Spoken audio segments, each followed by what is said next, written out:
ശബരിമല സ്വർണ്ണക്കൊള്ളയിൽ ഇന്നും നിയമസഭ പ്രക്ഷുബ്ധമാകും. കഴിഞ്ഞ ദിവസങ്ങളിൽ നമ്മൾ കണ്ടതാണ്. വലിയ രീതിയിലുള്ള പ്രതിഷേധമാണ് സഭയിൽ ഉണ്ടായത്.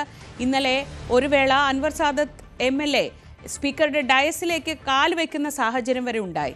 ഇന്നിനി എന്താണ് ഉണ്ടാകാൻ പോകുന്നത്? കേസ് അന്വേഷണം അട്ടിമറിക്കുന്നു എന്നാരോപിച്ച് ശക്തമായ പ്രതിഷേധത്തിന് തന്നെയാണ് പ്രതിപക്ഷം തീരുമാനമെടുത്തിട്ടുള്ളത്. സഭാ കവാടത്തിൽ 2 MLA-മാരുടെ സത്യഗ്രഹ സമരവും തുടരുകയാണ്. ബജറ്റ് ചർച്ചയ്ക്ക് മറുപടി പറയുന്ന ധനമന്ത്രി കൂടുതൽ പ്രഖ്യാപനങ്ങൾ നടത്താൻ സാധ്യതയുണ്ട്. കേന്ദ്ര സർക്കാർ സംസ്ഥാനത്തോട് കാട്ടുന്ന അവഗണന അവസാനിപ്പിക്കണമെന്ന് ആവശ്യപ്പെടുന്ന പ്രമേയം മുഖ്യമന്ത്രി പിണറായി വിജയൻ ഇന്ന് നിയമസഭയിൽ അവതരിപ്പിക്കും.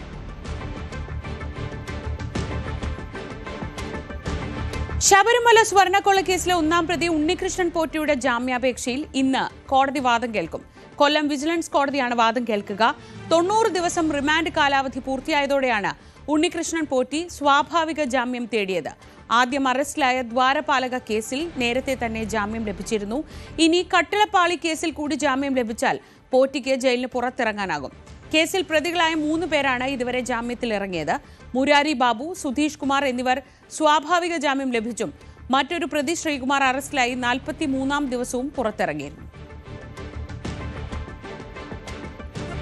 അതിനിടെ സ്വർണ്ണക്കൊള്ളക്കേസിൽ കൂടുതൽ പ്രതികളെ ചോദ്യം ചെയ്യാനാണ് എൻഫോഴ്സ്മെന്റ് ഡയറക്ടറേറ്റിന്റെ നീക്കം. ദേവസ്വം മുൻ അഡ്മിനിസ്ട്രേറ്റീവ് ഓഫീസർ ശ്രീകുമാർ ഉൾപ്പെടെയുള്ളവർക്ക് ചോദ്യം ചെയ്യലിന് ഹാജരാകാൻ നോട്ടീസ് നൽകിയിട്ടുണ്ട്.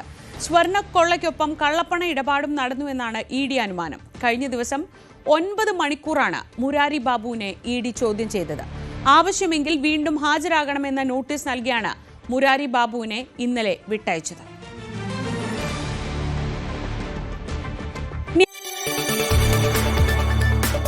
കൂടുതൽ വാർത്തകൾക്ക് News 18 Keralam YouTube channel subscribe ചെയ്യുക.